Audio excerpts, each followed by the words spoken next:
শুরুতে আমাদের নজর রাখতে হচ্ছে সিটি সিভিল কোর্টে। সেখানে 7 সকালে গুলি চলল।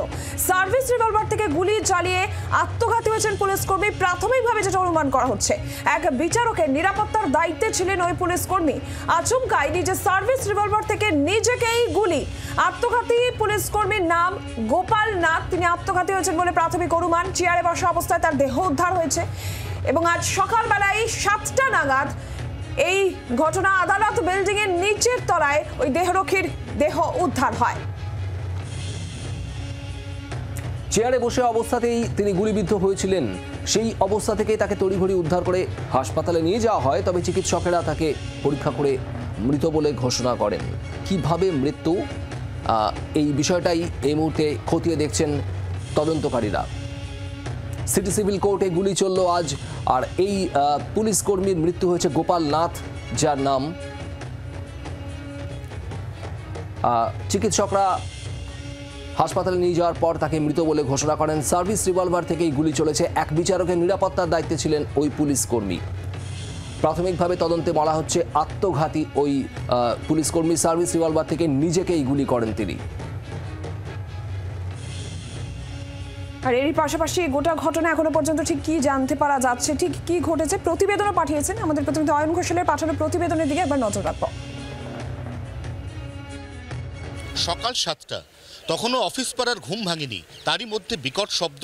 ছুটে এলেন নিরাপত্তা রক্ষীরা এবং দেখলেন রক্তাক্ত অবস্থায় মাটিতে লুটিয়ে পড়ে রয়েছেন 48 বছরের গোপাল নাথ। তিনি এই আদালতের একজন বিচারকের ব্যক্তিগত নিরাপত্তা রক্ষী হিসেবে বিগত 4 বছর ধরে নিয়োজিত। ঠিক কী কারণে এই মৃত্যু তা খতিয়ে দেখতে ইতিমধ্যেই দেহ পাঠানো হয়েছে ময়না তদন্তে। পাশাপাশি এই মৃত্যুর নেপথ্যে অন্য কোনো ফাউল প্লে রয়েছে কিনা তা খতিয়ে দেখতে একই সঙ্গে ফিঙ্গারপ্রিন্ট বিশেষজ্ঞ, স্নিপার ডগ এবং ফরেন্সিক এক্সপার্টরা এই মুহূর্তে ঘটনাস্থলে তল্লাশি চালাচ্ছে। যেখানে মৃতদেহ পাওয়া গেছে সেখান থেকে সার্ভিস রিভলভার যেখানে পড়েছিল তার দূরত্ব স্বাভাবিকের থেকে কিছুটা বেশি।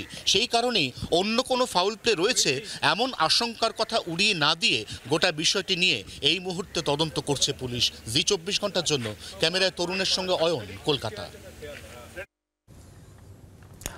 অয়ন ঘোষাল আমাদের প্রতিনিধি রয়েছেন আমাদের সঙ্গে, সরাসরি একটু অয়নের কাছে যাব। অয়ন, এখনো পর্যন্ত তদন্তে ঠিক কি উঠে আসছে? গোপাল নাথ কি আত্মঘাতী হয়েছেন নাকি অন্য কোনো কারণও থাকতে পারে? আর কয়েক ঘন্টার মধ্যে ময়নাতদন্তের রিপোর্ট পুলিশের হাতে এলে এই বিষয়টা মোটের উপর পরিষ্কার হবে। যেখানে গুলি লেগেছে সেটা কপালের ঠিক মধ্যিখানে। সাধারণত যেটা এখনো পর্যন্ত বেশ কিছু প্রবীণ পুলিশকর্মী তারা সূত্র মারফত দাবি করছেন, যদি কেউ আত্মঘাতী হন তাহলে সাধারণত তিনি নিজের রগে অর্থাৎ কানের ওপরের অংশে গুলি চালান। তবে হ্যাঁ, এরকম ঘটনাও ঘটেছে যেখানে দু হাতে একসঙ্গে সার্ভিস রিভলভার গ্র্যাব করে বুড়ো আঙুল দিয়ে ট্রিগারিং করা হয়েছে। এই গোটা বিষয়টা ময়নাতদন্তের রিপোর্ট সাপেক্ষ। কিন্তু প্রশ্ন সেটা হচ্ছে নিরাপত্তা নিয়ে। হাইকোর্টের একজন আইনজীবী রয়েছেন আমাদের সঙ্গে, অর্ক মুখার্জি। এইটা হচ্ছে হাইকোর্ট, আমি একটু দেখাতে চাইবো। এটা হচ্ছে হাইকোর্টের আই গেট।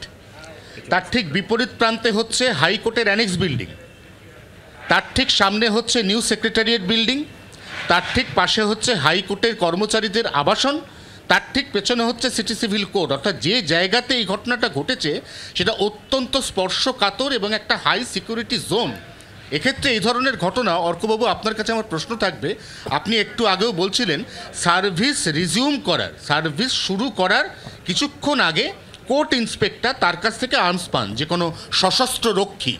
এক্ষেত্রে ঘটনাটা সকাল 7টায় ঘটেছে, আর যে কোনো এই ধরনের বিচারকের রক্ষীর ক্ষেত্রে ডিউটি আওয়ারটা শুরু হয় সকাল 10টার পর। আপনার কি এই দুটো ব্যাপারের মধ্যে কোনো অস্বাভাবিকত্ব চোখে পড়ে? অবশ্যই, কারণ আপনি দেখুন, আমরা যেটা বললাম যে এই যে সার্ভিস রিভলভার সেটা যখন 10টার সময় যখন শুরু হয় তার ডিউটি আওয়ার্স, তখন তাকে দেওয়া হয়। তার আগে সে কি করে পেলো এবং এই ধরনের ঘটনা কি করে ঘটলো? আজকে অনেকে যে বলছে যে এটা সুসাইড করা হয়েছে, আজকে আপনার কথাটা আমি তুলে বলি, যদি সুসাইড করা হয় তাহলে কানের সাইড থেকে এটা লাগিয়ে সে করতে পারে, অথবা যদি মিডিল ফিঙ্গার দিয়েও করতে পারে তাহলে সেটা তাহলে অনেকটা জোর লাগে, অনেকটা প্রেশার লাগে। মিডিল ফিঙ্গার সামনে রেখে করাটা মানে ইজ ভেরি ডিফিকাল্ট। কারণ আমাদের ল পোস্টমর্টম বলে একটা বই আছে, সেখানে এই ধরনের বিভিন্ন রকম লেখা আছে যে কীভাবে কী করতে পারে, ফরেন্সিক হবে যখন বোঝা যাবে এটা।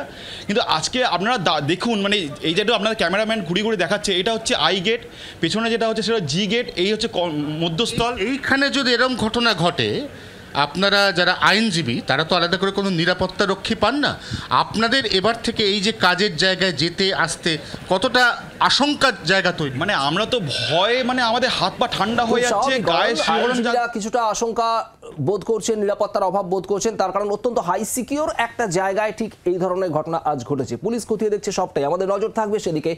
অয়ন, তোমাকে ধন্যবাদ। বাংলার আওয়াজ, বাঙালির আবেগ, জি 24 ঘন্টা।